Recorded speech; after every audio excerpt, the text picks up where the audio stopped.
Hi, I'm Marianne with Medical Mazes of Discovery. Good morning. I'm here with Dr. Ritter-Lang, the most sought-after spine surgeon in the world. Dr. Ritter-Lang, it's an honor. Everyone has a reason, it seems, for becoming a doctor. We were wondering what yours was. Do you have a story that made you become a doctor? There's no special story, so it was my big wish after the high school to go in medicine. And what made you pick ortho? Please? What made you pick spinal? That was a development over years that I favored spine surgery and no other fields in orthopedic surgery. How does it feel to be the most sought after spinal surgeon in the world? You give so many hope. You inspire so many. How does that feel? So the feeling is we would help patients, and so I don't think about popularity or whatever. So we are focused on spine surgery to do a good job and make people happy. Yes, and you do. You make a lot of people happy, and you give a lot of people back their lives. So many, before they come to you, to Germany, they've been in pain for a very long time. They've been on medications, and they've lost their lives. And you give them their lives back, hopefully, in most cases, I think. So it's inspiring to other people. So did you help invent the M6, the artificial cervical disc? We start with the first contact was in 2005 with the company, and they developed this implant, this device, and we start as the first department worldwide in December 2005 with the cervical device, and later on 2009 with the lumbar. And why is the M6 better? I would not say that the M6 is better than other devices. So other devices also are working really good. So, but if you look to the biomechanical characteristics of the devices, the M6 works like a natural disc. So the other devices are limited in some functions, but work also really good. But we have good experiences with the M6, and it's the most biologic device that we have on the market. What I read in one of your books, or in your book, is that, I think I read it in your book, that it says because of using another artificial disc that went into the hips first, everyone loved this one because you had more of the motion.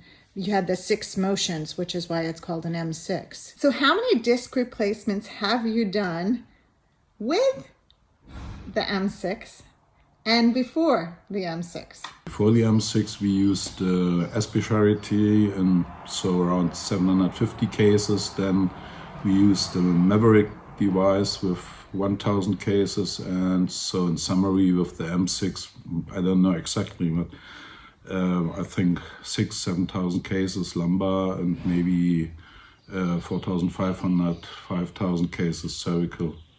Wow. Changing lives. Okay. What is the difference between a level and an artificial disc? A level is the so-called segment between two vertebral bodies and the disc. Okay. The natural disc. That means that is a level.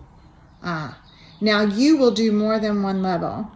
Whereas in the United States, they will only do one level at a time, correct? Yeah, that's correct, because of the FDA restrictions in the United States, and lumbar 2-level disc surgery don't work. Okay. And what is the most amount of levels you have done at one time? Typically, it's we have a small number of patients every year. We do 3-level surgery in cervical, also in lumbar, but typically it's 1 or 2 level in lumbar and mostly 2 levels in cervical. Cervical is a little bit more. Now, my husband did 6 with you, correct? 6 level disc we do 6 level surgery, but in cervical we have 2-level disc replacement, and also in lumbar 2-level disc replacement. So 6 disc replacements in all. No, Okay. 4 disc replacements. Ah, okay. So we have in cervical 1 cage, and in lumbar we have the posterior approach with the Covlex. Okay. Okay. So what is the youngest patient you have operated on? Youngest patient ever was 15 years old. Okay. And the oldest? Typically 60. The approach we use is a so-called retroperitoneal approach. That means we go in the abdomen and go around the straight muscle, don't destroy the muscle, so we mobilize only the muscle and then go in the situation between the inner wall of the abdomen and the peritoneal sac and prepare, unsharpen up to the spine, and then we see the spine behind the big vessels of the abdomen. That's all. And in the neck area, when you do that, you move? The neck area is a typical approach from anterior side. You can do this approach from the left side or the right side. It's always the same. And you go also unsharpened to the cervical spine. It's a really less traumatic approach. So it makes recovery time easier, I guess. Yeah. So why do you feel it's safe to do more than one level at a time? That's not a question about safety. The question is depends from the indication. So if you have a 2-level indication, you can do a 2-level surgery or maybe 3-level surgery. Okay. Okay. You have a different technique when you go in. Can you tell us about your technique? I will not say that we have different techniques. So there are some different approaches. They will use in disc replacement, especially lumbar, and we use a standard approach. And so that I think what we have is the experience because we do this approach since many, many years. So you go in, instead of through the back, you go in through the front? You have to go in front with the approaches because disc replacement is not possible to do from the back side.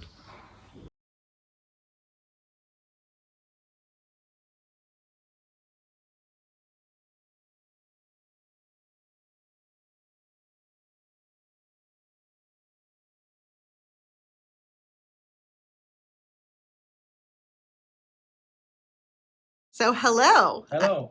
I'm here with Dr. Spiller, Yeah. the best spinal surgeon in the world. Thank you. You're welcome. People come from everywhere, all over the world to see you. Yeah. That is This is your book as well. That is a book that Dr. Ritter-Lang and I wrote a couple of years ago because we're in the situation to not to fuse a spine, but to come to motion preserving technique, and that developed over time. So we are doing this for 20 years right now, starting in 2003 in our hospital in Germany. And that's become to our brand that we try to perform a motion preserving technique on the cervical and lumbar spine and to avoid fusion. But nevertheless, fusion is also a good technique in some indications. One cannot say that it's forbidden or something like that. The spine surgeons say that the fusion is a gold standard, okay? But the motion preserving technique is sometimes better for the younger people to recover, to come back to normal life quality, to get the profession, to get into the profession again and earn money. That's the main goal of all the younger patients that we have over here from the United States and Canada.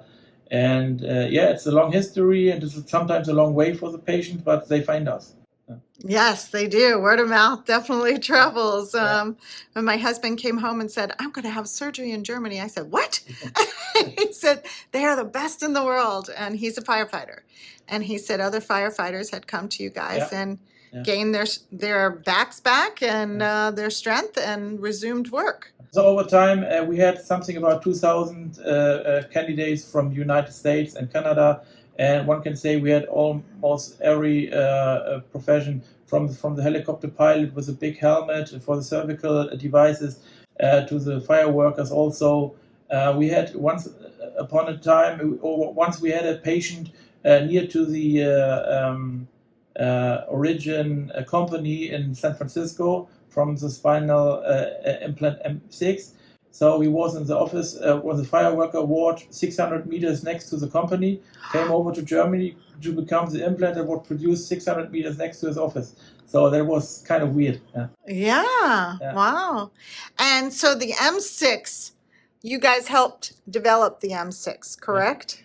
In parts, of course, and of course, Dr. Ritter-Lang, because he has a much more history in the spine surgery than me, because he's also older. So he started in the charity that you know about in the early 90s.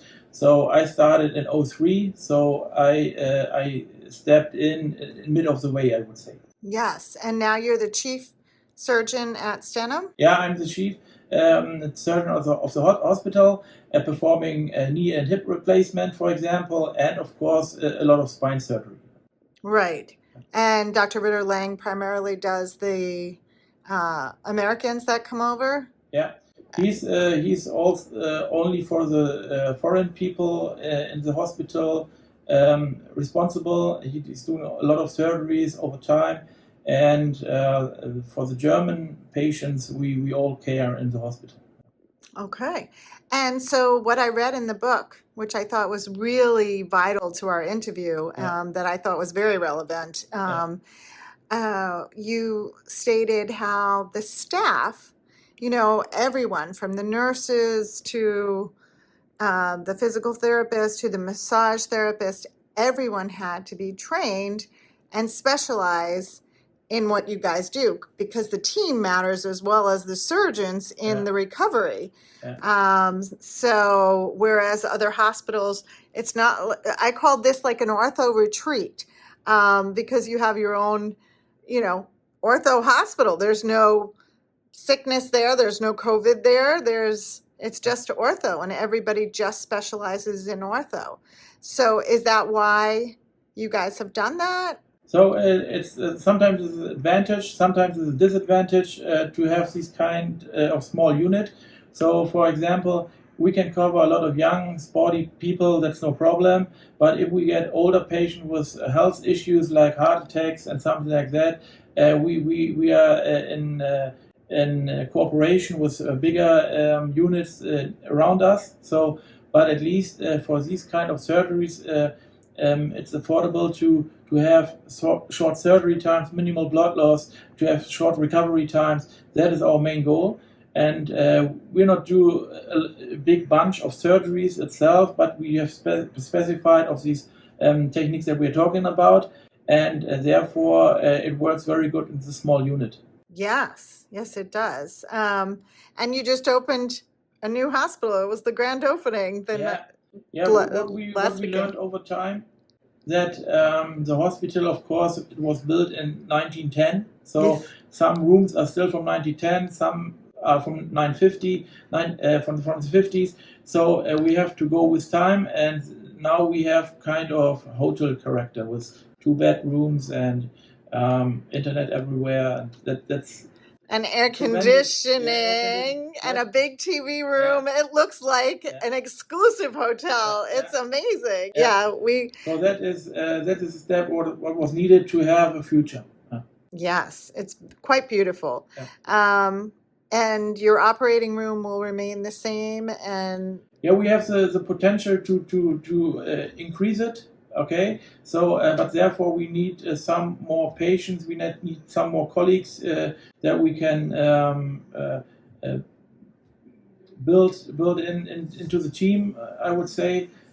So if this would happen, the start is a new hospital that we started, and we will see how things develop. But that's the plan, to increase. Yeah, I think you will. So why doesn't the United States? So the United States will only do one level.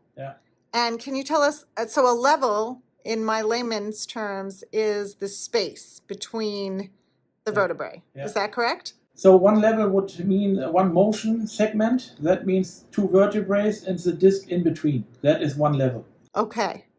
And the United States only does one level, correct? Yeah, that is due to the FDA approvals that you need to implant the kind of devices.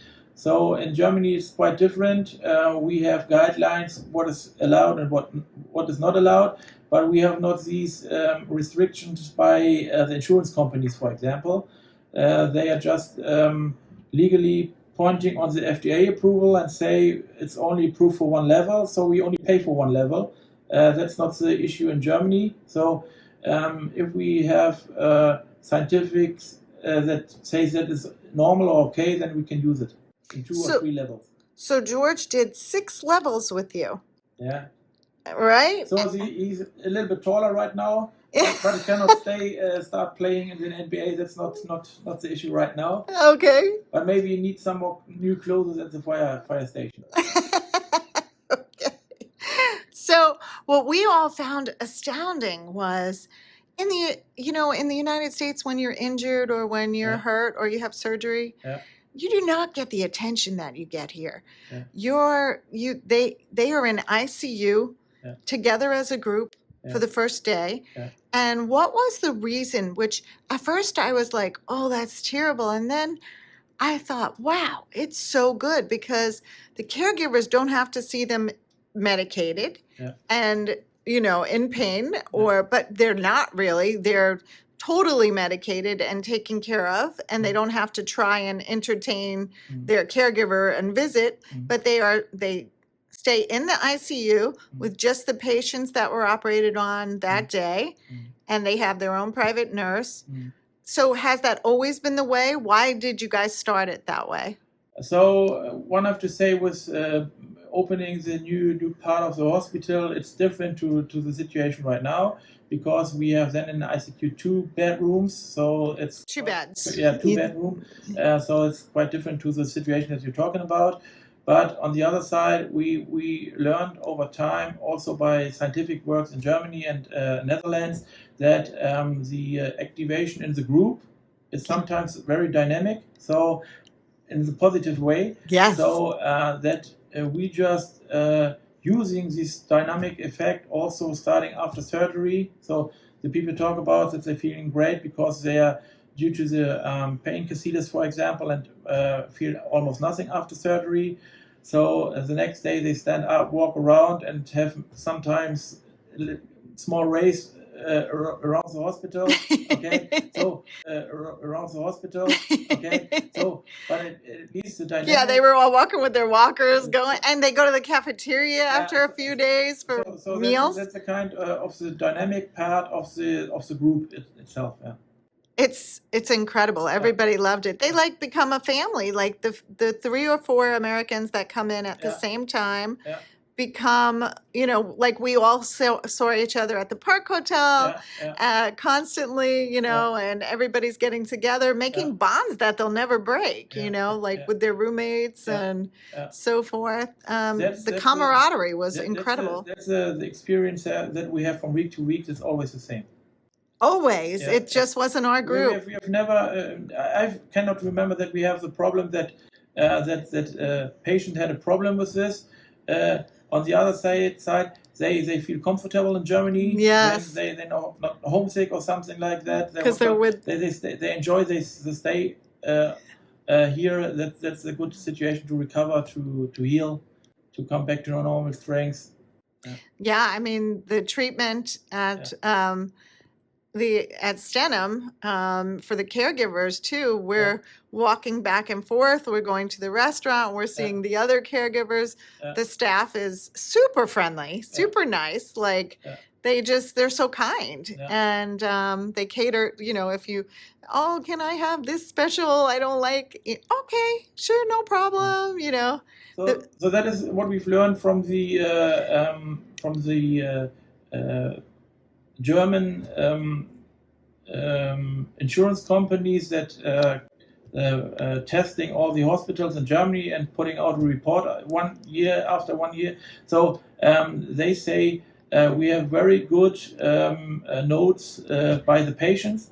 Usually they say it's visiting a family to come to Stenham Hospital. So and that is maybe a little advantage that we have to the other hospitals.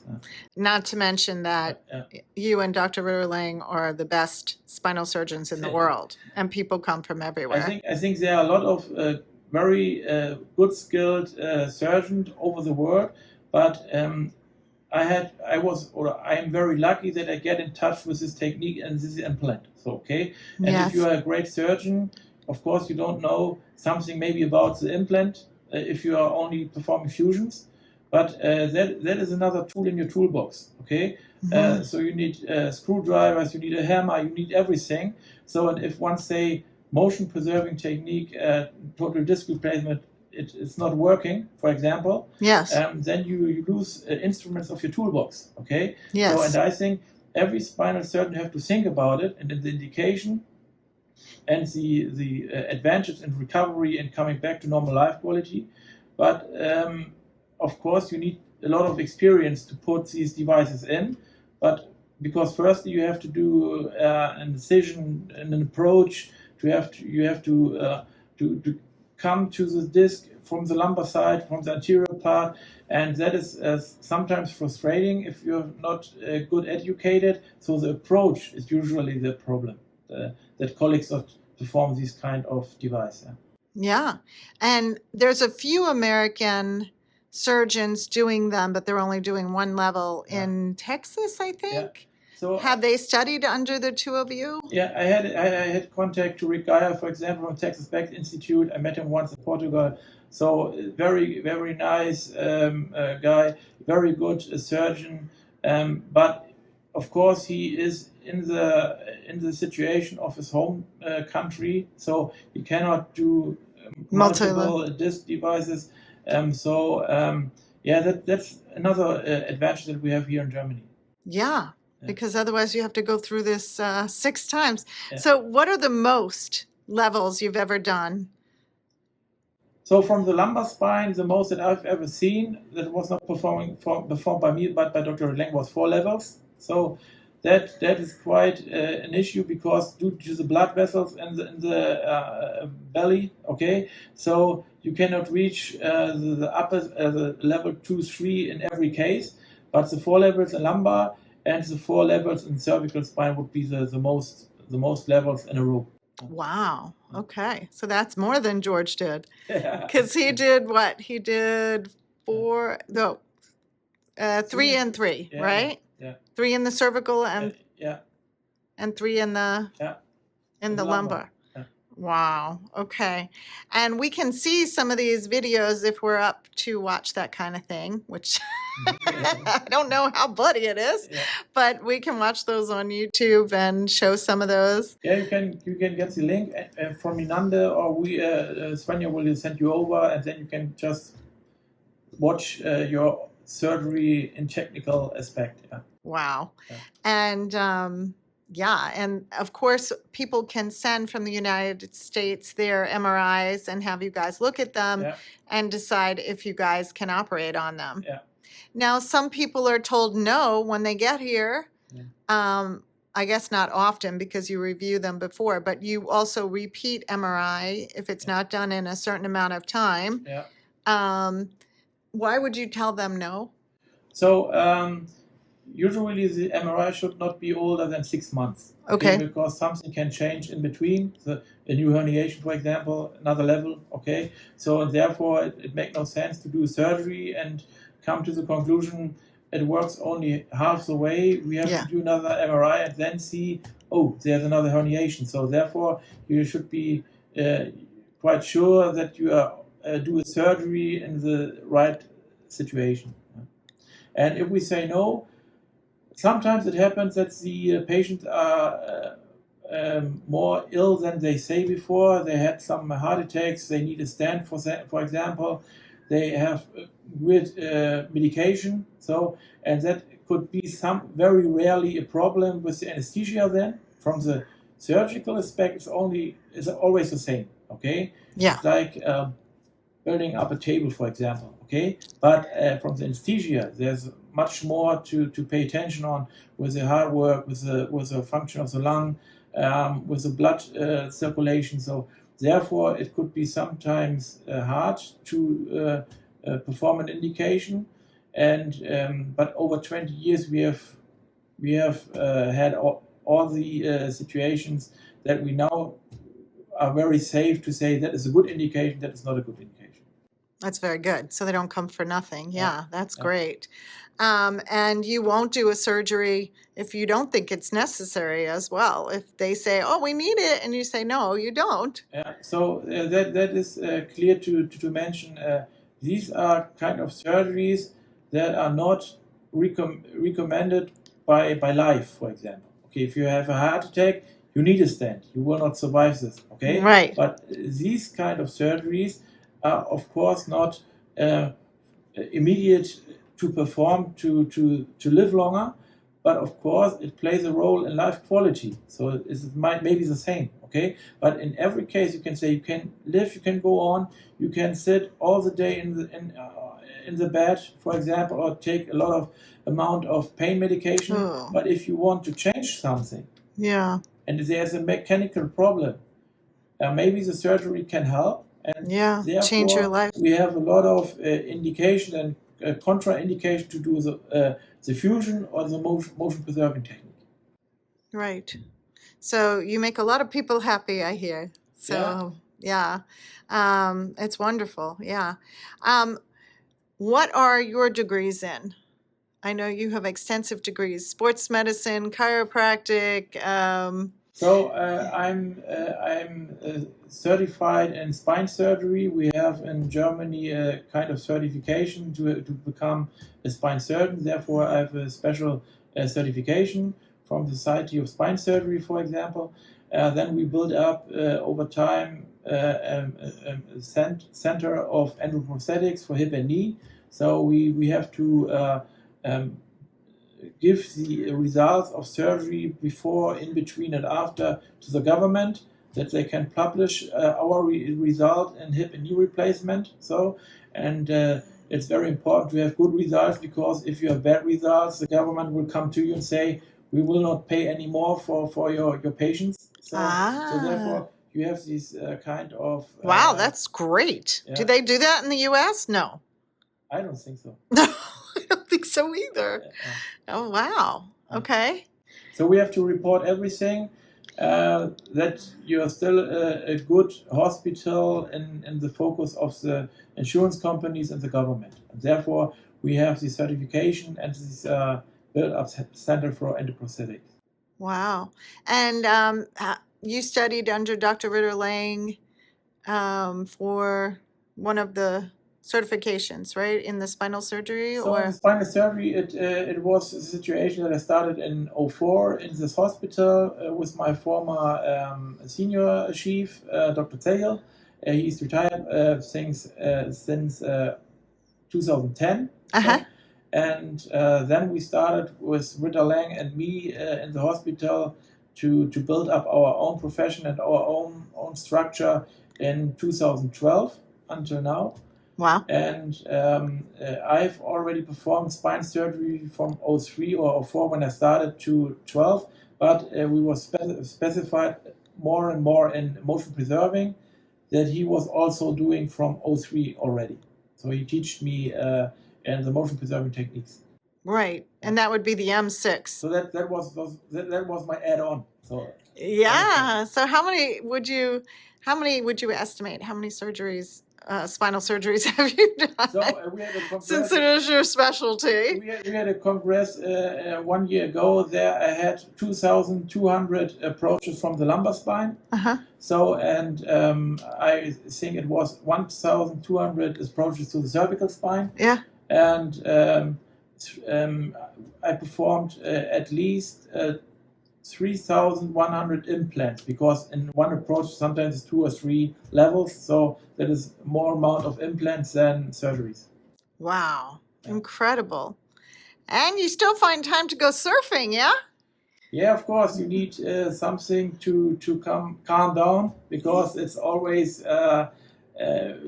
you need a lot of energy to do all the surgeries. And therefore, with my colleague Dr. Farhan, I go surfing. We do a lot of kiting. That's with a small surfboard and with the additional wind that we use for kiting. So That's make fun, but we have to pay attention that we don't break our leg or tear our muscles. Yeah, so you guys don't need surgery. Oh my gosh, we saw your van.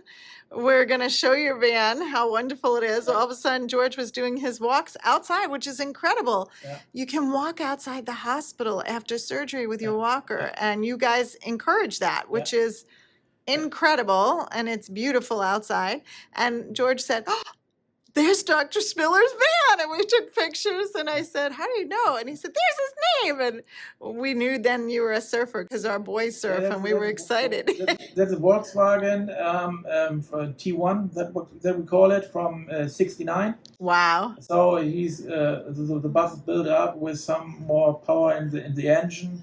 So I put in disc brakes and lowered the suspension, for example. But from the outside, it look like if I'm stuck in the love and peace time of the 70s. It's great. It really is. And then you have some trucks too. You collect. Yeah, that's. We saw the truck too. Yeah, my wife is only shaking her head, but that's a little child in me that I'm collecting old cars. I love it. So I otherwise have a Ford F100 truck from the United States. So and some couple of other cars, but these are my lovely both cars. Yeah. Oh, that's great. That's great. So what would you tell someone that was suffering for some of the people that have come to you that I've interviewed? They've suffered for 8 years, 6 years, and, and their quality of life terrible. They've, either taken opioids for pain or, had shots of alcohol during extreme pain. They've been divorced, or they've been having relationship problems, or they're out of work. They're, feeling not themselves. What would you tell these people that are living like that? Yeah, that's sometimes happening, and it's incredible how much life quality they have lost. But they also write a couple of months or years later that situation was life-saving for them.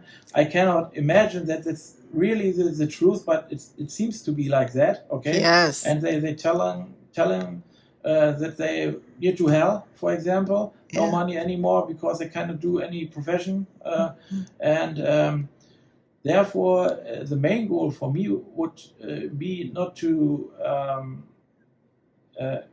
put me in the first place, but the technique.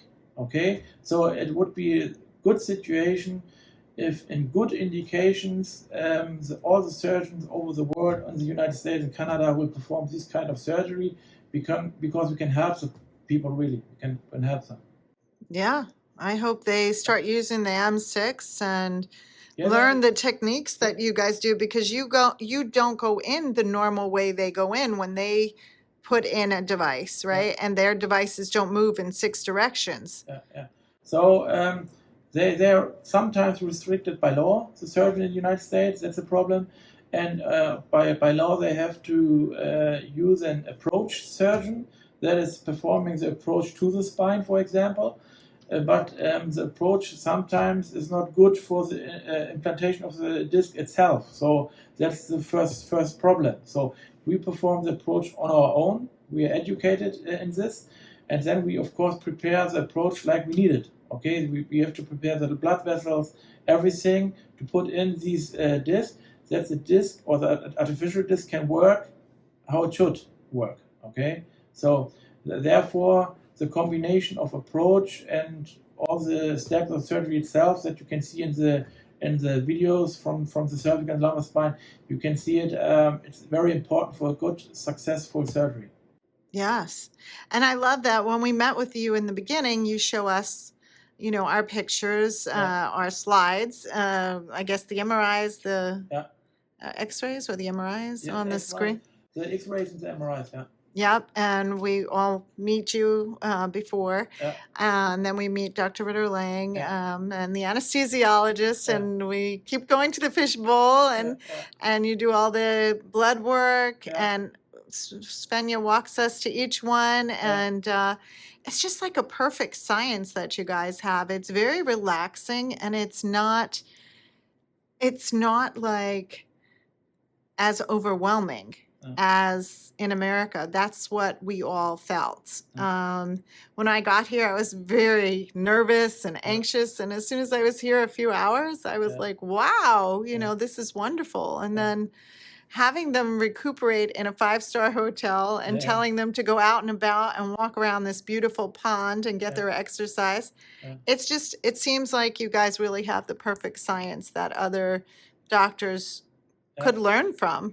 Yeah, of course. We're into it. We have some colleagues from the United States, from Australia, from Brazil, from Russia here in our hospital, and they started also the technique. But of course, you need, I think, you have to perform minimum 20 to 50 surgeries like this for the lumbar spine to get in contact with the good results, with good handling, with safe and good indications for the surgery. Okay, so the device is not good for any indication. So you need to find out what would be the best indication. Okay, and that is developed over 20 years in our hospital. So we are familiar with good indications, and we say the patient slippage, for example, is contraindication. So if one put in a disc for the surgery, okay, so the device is not good for any indication. So you need to find out what would be the best indication,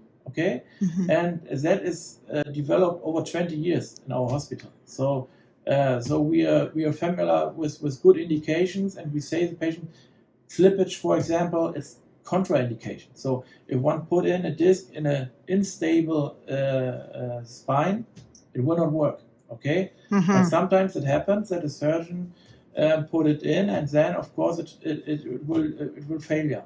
Okay, and that is what you have to find out before. What is the problem of the patient? What is the goal of the patient? What is the solution for the problem? Could the solution be the solution for everything or only a part of the problem? Okay, so and that we have to discuss with the patient. We have to get a contact. We have to be friends for the moment that we have a good way to walk, and if we have it, then we are all safe. Yeah, wonderful. Yeah. Incredible information. Thank you so much, Dr. Spiller. Okay. What about the person that has already had failing back surgeries? Can you guys fix them? So the failure depends on. So if it's implant related, for example, sometimes you have to revise it, to put it out, to put something else in. If it is an infection, due to bacteria coming into the surgery before, you have to do a lot of antibiotics inside and to put infective and damaged tissue away, for example. So it depends always on the failure. Yeah. A common failure that we can treat with the artificial disc replacement is a situation after microdiscectomy, for example. If one performing a herniation surgery in the States or Canada, putting out the herniation, and the patient tells us leg pain or arm pain is, for example, gone, but I have a lot of back pain because the disc is still damaged. Okay, so the disc damage is relating to the back pain. The leg pain is sometimes related to the herniation, and if I only put away the herniation, the back pain will stay, and therefore it could be in some cases could be a good solution not to do a fusion, but an artificial disc replacement. Perfect. Okay. I've learned a lot of great sayings while I've been here. No problem and perfect. These are what the nurses say all the time. Thank you. Yeah, it's just wonderful. So thank you very much. Anything you want to add about anything I haven't asked about? So you are welcome every time, even with no surgery. We are satisfied to come in contact with you. But if there's anything, and if you're over there back in your hometown, we are still in contact. If you have a problem, we are responsible for everything. So you have to give us a email or a phone call that we can care for you. And we've noticed that too. You guys are very hands-on. It's not like a doctor you never get to talk to. You guys immediately respond. Questions go directly to you guys from Svenja. Svenja's like right there as your point of contact to everything, and Colleen, the case manager from the U.S. We've done so much with Svenja, showing us everything and getting us to you guys, and yeah, that's never ever been a problem, and that is very much a problem in the U.S. to reach a surgeon after they operate on you. Good luck. Okay. You might as well win the lottery. Okay. So we appreciate you guys, and Thank we're you. very thankful for George's life back and all the patients that I've spoken to. Thank you. You're welcome.